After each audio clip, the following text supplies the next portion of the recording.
नमस्कार, मैं चंदन कुमार शिक्षा और संस्कार यूट्यूब चैनल पर आपका हार्दिक स्वागत करता हूं, अभिनंदन करता हूं। जैसा कि हम लोग यूजीसी नेट पाठ्यक्रम के आधार पर प्रत्येक यूनिट को देख रहे हैं, जिसमें से यूनिट 7 को देख रहे थे, उसमें से हिंदी कहानी जितने भी लगी हुई है सभी को बारी बारी से क्रमबद्ध तरीके एक एक करके पढ़ रहे हैं, अध्ययन कर रहे हैं।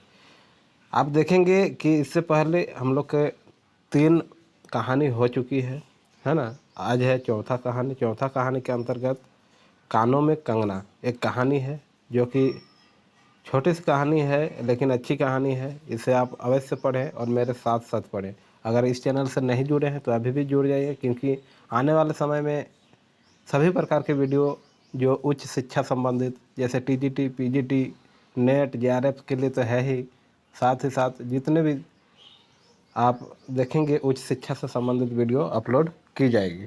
चलिए देर न करते हुए आज हम लोग चर्चा करेंगे कानों में कंगना कहानी की, जो कि यूनिट 7 हिंदी कहानी के अंतर्गत है। इसके लेखक कौन है? राजा राधिका रमन प्रसाद सिंह। अगर बात करेंगे कानों में कंगना की, तो इसका प्रकाशन हुआ था सन 1913 ईस्वी में और इंदु पत्रिका में प्रकाशित की गई थी। कानों में कंगना याद रखेंगे, कुसुमांजलि कहानी संग्रह में संकलित है और आचार्य रामचंद्र शुक्ल ने इस कहानी को भावुकतापूर्ण कहानी बताया है। बात करें अगर केंद्रीय पात्र एवं कथावाचक नरेंद्र का किरण से प्रेम और विवाह और फिर किन्नरी के सौंदर्य से वशीभूत हो प्रेम विमुख हो जाने और अंत में किरण के प्राण त्याग के समय वास्तविक के एहसास होने की कहानी को दर्शाया गया है। अत्यंत अलंकारिक और क्लिष्ट भाषा का प्रयोग है। और साथ ही साथ अगर हम पात्रों की अगर बात करें तो कथावाचक नरेंद्र हैं, उसकी पत्नी किरण है और किरण के पिता योगेश्वर जो कि नरेंद्र के गुरु होते हैं, और नाचने वाली किन्नरी और जूही की कहानी को दिखाया गया है। चलिए एक एक करके जानते हैं, विस्तार पूर्वक अध्ययन करते हैं।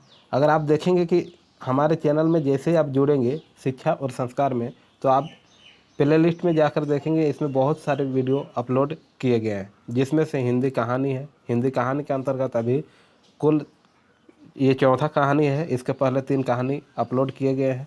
फिर है इम्पोर्टेंट नोटिस है, यानी जितने भी महत्वपूर्ण सूचनाएं हैं अपलोड किए जाते हैं उच्च शिक्षा से संबंधित। हिंदी निबंध अपलोड है, 11 निबंध है। फिर यूजीसी नेट पाठ्यक्रम के आधार पर जितने हिंदी उपन्यास हैं, जिसमें से 7 उपन्यास को डाला गया है, अपलोड किया गया है। फिर मॉडल प्रैक्टिस सेट है, पीजीटी 2018 के प्रश्न पत्र हैं जो झारखंड पीजीटी के हुए थे, और झारखंड पीजीटी के मॉडल प्रैक्टिस सेट कुल 40 किए गए हैं, जो कि बहुत अधिक होती है। फिर गद्य कृतियाँ हैं, पद कृतियाँ हैं। इसके अलावा हिंदी भाषा का इतिहास है, हिंदी साहित्य का इतिहास के जितने वीडियो हैं अपलोडेड हैं। अब जाके उसका लाभ उठाएं और अवश्य थोड़ा मेहनत करें, और मेहनत करते हुए साथ साथ अगर आप मेहनत करेंगे और मेरे तरफ से मेहनत, दोनों तरफ से अगर मेहनत होगी तो आपको निश्चित रूप से कामयाबी मिलेगी, आप सफल होंगे, ऐसा हमें पूर्ण विश्वास है। चलिए देर न करते हुए आज की जो हमारी कहानी है इस पर बात करते हैं। आज की कहानी है कानों में कंगना, जो कि राजा राधिका रमन प्रसाद सिंह द्वारा लिखित है, जो रचित है। शुरुआत होती है, किरण तुम्हारे कानों में क्या है? कौन कह रहे हैं ये? किरण तुम्हारे कानों में क्या है? शुरुआत होती है, हो सकता है नरेंद्र कहते हैं, कथावाचक नरेंद्र है ना। उसने कानों से चंचल लट को हटाकर कहा, कंगना। वो कानों में दिखा रहे हैं और क्या बता रहे हैं कि ये जो कानों में है वो क्या है? कंगना है। अरे कानों में कंगना, सचमुच 2 कंगन कानों को घेर कर बैठे थे। हाँ, तब कहाँ पहनूं? कानों में अगर कंगना है और कानों में नहीं पहनूं तो कहाँ पहनूं, है ना। इस प्रकार की बातें होती है। किरण अभी भौरी थी। दुनिया में जिसे भौरी कहते हैं वैसी भौरी नहीं। उसे वन के फूलों का भोलापन समझो, नवीन चमन के फूलों की भंगी नहीं। विविध खाद या रस से जिनकी जीविका है, निरंतर काट छांट से जिनका सौंदर्य है, जो 2 घड़ी चंचल चिकने बाल की भूसा है। 2 घड़ी तुम्हारे फूलदान की शोभा।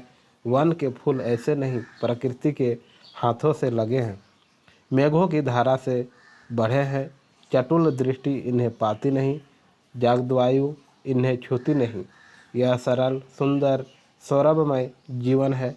जब जीवित रहे तब चारों तरफ अपने प्राण धन से हरे भरे रहे। जब समय आया तब अपनी माँ की गोद में झड़ पड़े। आगे लिखते हैं कि आकाश स्वच्छ था, नील उदार सुंदर, पत्ते शांत थे, संध्या हो चली थी, सुनहरी किरणें सुदूर पर्वत की चूड़ा से देख रही थी। वही पतली किरण अपनी मृत्यु शैया से इस शून्य निविड़ कानन में क्या ढूंढ रही थी। कौन कहे किसे एकटक देखती थी, कौन जाने अपने लीला भूमि को स्नेह करना चाहती थी, या हमारे बाद वहाँ क्या हो रहा है इसे जोहती थी। मैं क्या बता सकूं, जो हो उसकी उस भंगी में आकांक्षा अवश्य थी। मैं तो खड़ाखड़ उन बड़ी आँखों की किरण लुटता था। आकाश में तारों को देखा या उन जगमग आँखों को देखा, बात एक ही थी। हम दूर से तारों के सुंदर शून्य झिकमिक को बार बार देखते हैं, लेकिन वह स्पंद निश्चेष्ट ज्योति सचमुच भावहीन है, या आप अपने अंतर्लहरी से मस्त हैं। इसे जानना आसान नहीं। हमारी ऐसी आंखें कहाँ की उनके सहारे उस निगूढ़ अंतर में डूबकर था ले, है ना। इसमें इस कहानी में आप देखेंगे कि भावुकता को भी कहीं ना कहीं दर्शाया गया है और अलंकृत एवं क्लिष्ट भाषा का भी प्रयोग किया गया है। मैं रसाल की डोरी थामकर पास ही खड़ा था। वह बालों को हटाकर कंगन दिखाने की भंगी प्राणों में रह रह कर उठती थी। जब माखन चुराने वाले ने गोपियों के सर के मटके को तोड़कर उनके भीतर कीले को तोड़ डाला, या नूरजहाँ ने अंचल से कबूतर को उड़ाकर शाहजहाँ के कठोर हृदय की धज्जियाँ उड़ा दी, फिर नदी के किनारे बसंत वल्लभ रसाल पालवों की छाया में बैठी किसी अपरूप बालिका की यह सरल स्निग्ध भागिमा एक मानव अंतर पर क्यों न दौड़े। फिर किरण इन आँखों के सामने प्रतिदिन आती ही जाती थी। अभी आम के टिकोरे से आंचल भर लाती, कभी मौलसीरी के फूलों की माला बना लाती, लेकिन कभी भी ऐसी बाल सुलभ लीला आँखों से होकर हृदय तक नहीं उतरी। आज क्या था, कौन शुभ या अशुभ क्षण था कि अचानक वह बनेली लता मंदार माला से भी कहीं मनोरम दिख पड़ी। कौन जानता था कि चाल से कुचाल जाने में हाथों से कंगन भूलकर कानों में पहनने में इतनी माधुरी है। 2 टके के कंगन, 2 टके के कंगने में इतनी शक्ति है। गोपियों को कभी स्वप्न में भी नहीं झलका था कि बांस की बांसुरी में घूंघट खोलकर नचा देने वाली शक्ति भरी है। मैंने चटपट उसके कानों से कंगन उतार लिया, फिर धीरे धीरे उसकी उंगलियों पर चढ़ाने लगा। न जाने उस घड़ी कैसी खलबली थी। मुंह से अचानक निकल आया, किरण, आज की यह घटना मुझे मरते दम तक नहीं भूलेगी। यह भीतर तक बैठ गई है, मेरे अंतर दिल तक समा गई है, हृदय तक समा गई है। उसकी बड़ी बड़ी आंखें और भी बड़ी हो गई। मुझे चोट सी लगी। मैं तत्क्षण योगेश्वर की कुटी की तरफ चल दिया। प्राण भी उसी समय नहीं चल दिए। यही विस्मय था। एक दिन था कि इस दुनिया से दूर रहकर लोग दूसरी दुनिया का सुख उठाते थे। हरिचंदन के पल्लवों की छाया भूलोक पर कहाँ मिले, लेकिन किसी समय हमारे यहाँ भी ऐसे वन थे जिनके वृक्षों के साए में घड़ी निवारने के लिए स्वरों से देवता भी उतर आए थे। जिस पंचवटी का अनंत यौवन देखकर राम की आंखें भी खिल उठी थी, वहाँ के निवासियों ने कभी अमृत अमरतरु के फूलों की माला नहीं चाही, मंदाकिनी के छींटों की शीतलता नहीं ढूंढी। नंदनोपवन का सानी कहीं वन भी था। कल्प वृक्ष की छाया में शांति अवश्य है, लेकिन कदम की छाया कहाँ मिल सकती। हमारी तुम्हारी आँखों ने कभी नंदनोत्सव की लीला नहीं देखी, लेकिन इसी भूतल पर एक दिन ऐसा उत्सव हो चुका है जिसको देख देख कर प्रकृति तथा रजनी 6 महीने तक ठगी रही। सत सत देवंगनाओं ने परिजात के फूलों की वर्षा से नंदन कानन को उजाड़ डाला। समय ने सब कुछ पलट दिया। अब ऐसे वन नहीं जहाँ कृष्ण गोलक से उतरकर 2 घड़ी बंसी के टेर है दे। ऐसे कुटीर नहीं जिनके दर्शन से रामचंद्र का भी अंतर प्रसन्न हो। या ऐसे मुनीस नहीं जो धर्म धुरंधर धर्मराज को भी धर्म में शिक्षा दो। यदि एक दो भूले भटके हो भी तो तब अभी तक उन पर दुनिया का पर्दा नहीं उठा। जगन माया की माया नहीं लगी, लेकिन वे कब तक बचे रहेंगे? लोग अपने यहाँ अलौकिक बातें कब तक होने देगा? भावसागर की जल तरंगों पर स्थिर होना कब संभव है? ऋषिकेश के पास एक सुंदर वन है। सुंदर नहीं, अपरूप सुंदर है वह। प्रमोदवन के विलाप निकुंजों जैसा सुंदर नहीं, वरंच चित्रकूट या पंचवटी की महिमा से मंडित है। वहाँ चिकनी चांदनी में बैठकर कनक घुंघरू की इच्छा नहीं होती, वरंच प्राणों में एक ऐसी आवेश धारा उठती है जो कभी अनंत साधना के फूल पर पहुँचाती है, कभी जीव जगत के एक एक तत्व से दौड़ मिलती है। गंगा की अनंत गरिमा, वन की निविड़ योग निद्रा वहीं देख पड़ेगी। कौन कहे वहाँ जाकर यह चंचल चित्त क्या चाहता है? गंभीर अलौकिक आनंद या शांत सुंदर मरण? आगे लिखते हैं कि इसी वन में एक कुटी बनाकर योगेश्वर रहते थे।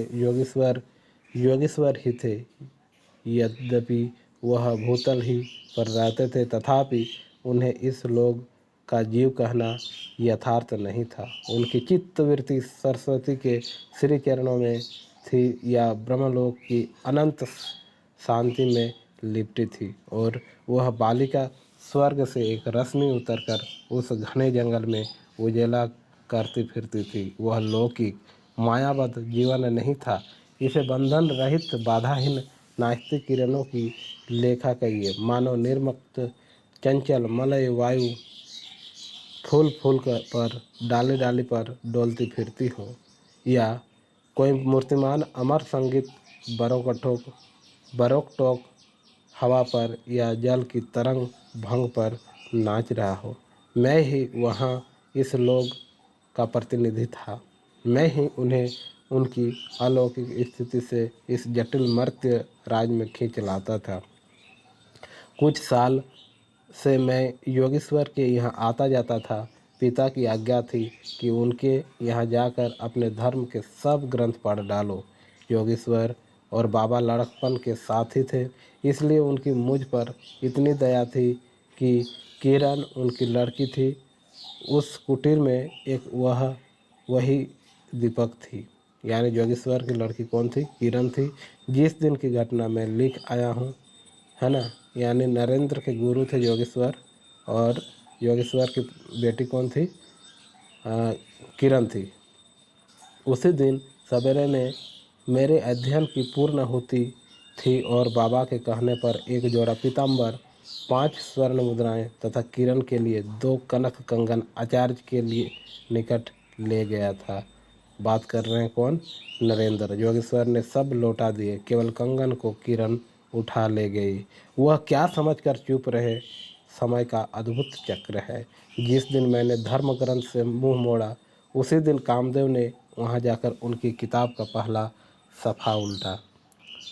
दूसरे दिन योगेश्वर से मिलने गया। वह किरण को पास बिठाकर न जाने क्या पढ़ रहे थे। उनके आंखें गंभीर थी। मुझको देखते ही वह उठ पड़े और मेरे कंधों पर हाथ रखकर गदगद स्वर से बोले, नरेंद्र, नरेंद्र, अब मैं चला, किरण तुम्हारे हवाले। यह कहकर किसी की सुकोमल उंगलियां मेरे हाथों में रख दी। लोचनों के कोने पर 2 बूंदें निकलकर झांक पड़ी। मैं सहम उठा। क्या उन पर सब बातें विदित थीं? क्या उनकी तीव्र दृष्टि मेरी अंतर लहरी तक डूब चुकी थी? वह ठहरे नहीं, चल दिए। मैं कांपता रह गया। किरण देखती रह गई। यानी भावुक कर देने वाली कहीं ना कहीं ये कहानी है। सन्नाटा छा गया, वन वायु भी चुप हो गए, हम दोनों भी चुप चल पड़े। किरण मेरे कंधे पर थी। हठात अंतर से कोई अकड़ कर कह उठा, हाय नरेंद्र, यह क्या? तुम इस वन फूल को किस चमन में ले चले? इस बंधन विहीन स्वर्गीय जीवन को किस लोक जाल में बांधने चले? आगे लिखते हैं कि कंकड़ी जल में जाकर कोई अस्थायी विवर नहीं फोड़ सकती। क्षण भर जल का समतल भले ही उलट पुलट हो, लेकिन इधर उधर से जल तरंग दौड़कर उस छिद्र का नाम निशान भी नहीं रहने देती। जगत की भी यही चाल है। यदि स्वर्ग से देवेंद्र भी आकर इस लोक चलाचल में खड़े हों, फिर संसार देखते ही देखते उन्हें अपना बना लेगा। इस काली कोठरी में आकर उसकी कालिमा से बचे रहें। ऐसी शक्ति अब आकाश कुसुम ही समझो। 2 दिन में राम हाय जानकी कहकर वन वन डोलते फिरे। 2 क्षण में यह विश्वामित्र को भी स्वर्ग से घसीट लाया। किरण की भी यही अवस्था हुई। कहाँ प्रकृति की निर्मुक्त गोद, कहाँ जगत का जटिल बंधन पास, कहाँ से कहाँ आ पड़ी। वह अलौकिक भोलापन, वह निसर्ग उच्छ्वास हाथों हाथ लुट गए। उस वन फूल की विमल कांति लौकिक चमन की मायावी मनोहारिता में परिणत हुई। अब आंखें उठाकर आकाश से नीरव बातचीत करने का अवसर कहाँ से मिले? मलय वायु से मिलकर मलयाचल के फूलों की पूछताछ क्यों कर हो? जब किशोरी नए सांचे में ढलकर उतरी, उसे पहचानना भी कठिन था। वह अब लाल चोली, हरी साड़ी पहनकर सर पर सिंदूर रेखा सजती और हाथों में कंगन, कानों की बाली, गले की कंठी और कमर की करधनी दिन दिन उसके चित्त को नचाए मारती थी। तब कभी वह सज धज कर चांदनी में कोठे पर उठती और वसंत वायु उसके आंचल से मोतिया की लपट लाकर मेरे बरामदे में भर देता। फिर किसी मतवाली माधुरी या तीव्र मदिरा के नशे में मेरा मस्तिष्क घूम जाता और मैं चटपट अपना प्रेम चित्कार फूलदार रंगीन चिट्ठी में भरकर जूही के हाथ ऊपर भिजवाता या बाजार से दौड़कर कटके गहने या विलायती चूड़ी खरीद लेता। लेकिन जो हो, अब भी कभी कभी उसके प्रफुल्ल वदन पर उस आलोक आलोक की छटा पूर्व जन्म की सुख स्मृतिवत चली आती थी और आंखें उसी जीवंत सुंदर झिकमिक का नाज दिखाती थी। जब अंतर प्रसन्न था, फिर बाहरी चेष्टा पर प्रतिबिंब क्यों न पड़े। यूं ही 1-2 साल मुर्दाबाद में कट गए। एक दिन मोहन के यहाँ नाच देखने गया। वहीं किन्नरी से आंखें मिली क्या, लीन हो गए। नवीन यौवन, कोकिल कंठा, चतुर चंचल चेष्टा तथा मायावी चमक। अब चित्त को चलाने के लिए और क्या चाहिए? किन्नरी सचमुच किन्नरी ही थी, नाचने वाली नहीं, नचाने वाली थी। पहली बार देखकर उसे इस लोक की सुंदरी समझना दुस्तर था। एक लपट जो लगती किसी नशा से चढ़ जाती। यारों ने मुझे और भी चढ़ा दिया। आंखें मिलती मिलती मिल गई, हृदय को भी साथ साथ घसीट ले गया। यानी आप कह सकते हैं कि जो किन्नरों के साथ नरेंद्र की स्थिति हुई कि उनके साथ केवल आंखें नहीं मिली, बल्कि उनका हृदय भी मिल गया, दिल भी मिल गया। एक दूसरे को बेहद पसंद करने लगे। फिर क्या था कि इतने दिनों की धर्म शिक्षा, सतवत्सर की पूज्य लक्ष्मी, बाप दादों की कुल प्रतिष्ठा, पत्नी से पवित्र प्रेम, एक एक करके उस प्रतीप्त वासना कुंड में भस्म होने लगा। यानी जब शादीशुदा थे आप, आपकी पत्नी किरण थी, उसके बावजूद आप इस प्रकार के कर्म कैसे कर सकते हैं? सभी क्या होने लगे, खुद पर भस्म होने लगे। उतने सुंदर बाप दादा, मान मर्यादा प्रतिष्ठा सब भूल कर क्या हो गए, वो अपना सब कुछ भूल गए और सभी वासना में भस्म हो गए। अग्नि और भी बढ़ती गई, किन्नर की चिकनी दृष्टि चिकनी बातें भी बरसाती रही। घर बार घर बार सब जल उठा, मैं भी निरंतर जलने लगा, लेकिन ज्यों ज्यों जलता गया जलने की इच्छा जलाती रही। 5 महीने कट गए, नशा उतरा नहीं। बनारसी साड़ी, पारसी जैकेट, मोती का हार, कटकी कर्णफूल सब कुछ लाकर उस मायाकारी के अलग अलग तक रंजित चरणों पर रखे। किरण हेमंत की मालती बनी थी, जिस पर एक फूल नहीं, एक पल्लव नहीं। घर की वधू क्या करती जो अनंत सूत्र से बंधा था, जो अनंत जीव का संगी था, वही हाथों हाथ पराये के हाथ बिक गया। फिर ये तो दिन के चकमकी खिलौने थे, उन्हें शरीर बदलने क्या देर लगे। दिन भर बहानों की माला गूंथ गूंथ किरण किरण के गले में, और शाम की मोती की माला उस नाचने वाली के गलों में सशंक निर्लज डाल देना, यही मेरा जीवन निर्वाह था। एक दिन सारी बातें खुल गई। किरण पछाड़ खाकर भूमि पर जा पड़ी। उसकी आंखों में आंसू न थे, मेरे आंखों में दया न थी। यानी आप देखेंगे कि उस पत्नी का क्या बीतता होगा, जिसके पति किसी किन्नर के साथ प्रेम करे, किसी किन्नर को अपना हृदय स्वरूप दे चुके, और अपने आप उनके आँखों के साथ मिलाए, और वो जब एक पत्नी को पता चले तो कितना तकलीफ़ होता होगा, कितना दुख होता होगा, वो एक औरत ही समझ सकती है, एक महिला ही समझ सकती है। और धीरे धीरे क्या होने लगा, किरण पछाड़ कर गिर गई, ज़मीन पर गिर गई, धरती माता पर गिर गई, और उसकी आंखों में आंसू न थे, क्योंकि एक अंदर से टूटी हुई महिला थी, और मेरी आंखों में दया न था। अगर दया होता तो इस प्रकार के कर्म नहीं करते। आगे लिखते हैं कि बरसात की रात थी, रिमझिम बूंदों की झड़ी थी, चांदनी मेघों से आँख मुंदोवल खेल रही थी, बिजली काले कपाट से बार बार झांकती थी, किसे चंचला देखती थी, तथा बादल किस मरोड़ में रह रहकर चिल्लाते थे। इन्हें सोचने का मुझे अवसर नहीं था। मैं तो किन्नरी के दरवाज़ों से हताश लौटा था। आँखों के ऊपर न चांदनी थी न बदली थी।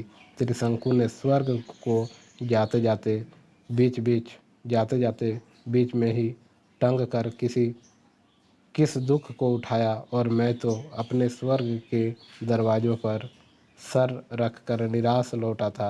मेरी वेदना क्यों न बढ़ी हो। हाय, मेरी उंगलियों में एक अंगूठी भी रहती तो उसे नज़र कर उसके चरणों पर लौटता। घर पर आते ही जूही को पुकार उठा। जूही किरण के पास कुछ भी बचा हो तब फौरन जाकर मांग लो। ऊपर से कोई आवाज़ नहीं आई, केवल सर के ऊपर से एक काला बादल कालांत चित्कार के चिल्ला उठा। मेरा मस्तिष्क घूम गया। मैं तत्क्षण कोठे पर दौड़ा, सब संदूक झांके, जो कुछ मिला सब तोड़ डाला, लेकिन मिला कुछ भी नहीं। अलमारी में केवल मकड़े का जाल था। श्रृंगार बक्स में एक छिपकली बैठी थी। उसी दम किरण पर झपटा। पास जाते ही सहम गया। वह एक तकिए के सहारे निसहाय निस्पंद लेटी थी। केवल चांद ने खिड़की से होकर उसे गोद में ले रखा था, और वायु उस शरीर पर जल से भिगोए पंखा झल रही थी। मुख पर एक अपरूप छटा थी। कौन कहे, कहीं जीवन की शेष रश्मि क्षण भर वही अटके। आँखों में एक जीवन ज्योति थी, शायद प्राण शरीर से निकलकर किसी आश्रय से वहाँ बैठ रहा था। मैं फिर पुकार उठा, किरण, किरण, तुम्हारे पास कोई गहना भी रहा है? हाँ, क्षीण कंठ की काकली थी। कहाँ है? अभी देखने दो। उसने धीरे से घूंघट सरका कर कहा। वही कानों का कंगना। सर तकिए से ढल पड़ा, आंखों भी झिप गई। वह जीवंत रेखा कहाँ चली गई? क्या इतने ही के लिए अब तक ठहरी थी? आंखें मुख पर जा पड़ी। वही कंगना थे, वैसे ही कानों को घेर कर बैठे थे। मेरी स्मृति तड़ित वेग से नाच उठी। दुष्यंत ने अंगूठी पहचान ली। भोली शकुंतला उस पल याद आ गई। लेकिन दुष्यंत सौभाग्यशाली थे, चक्रवर्ती राजा थे। अपनी प्राण प्रिया को आकाश पाताल छान कर ढूंढ निकाला। मेरी किरण तो इस भूतल पर न थी कि किसी तरह प्राण देकर भी पता पाता। परलोक से ढूंढ निकालूं ऐसी शक्ति इस दिनहीन मानव में कहाँ। चढ़ा नशा, उतर पड़ा, सारी बातें सूझ गई। आंखों पर की पट्टी खुल पड़ी, लेकिन हाय, खुली भी तो उसी समय जब जीवन में केवल अंधकार ही रह गया। इस प्रकार वास्तव में इस कहानी से जो अच्छे से पढ़ेंगे, समझेंगे, निश्चित रूप से उनका हृदय भावुकता से भर जाएगा और कहीं ना कहीं ये भावुक कर देने वाली कहानी है। इस प्रकार आज हमारा चौथा कहानी कानों में कंगना यहीं समाप्त होती है। वीडियो में अंत तक बने रहने के लिए आपका बहुत बहुत धन्यवाद। आप इस वक्त समय कम है, समय का सदुपयोग करें और मेहनत करें। आप अपना और अपनों का ख्याल रखें, स्वस्थ रहें।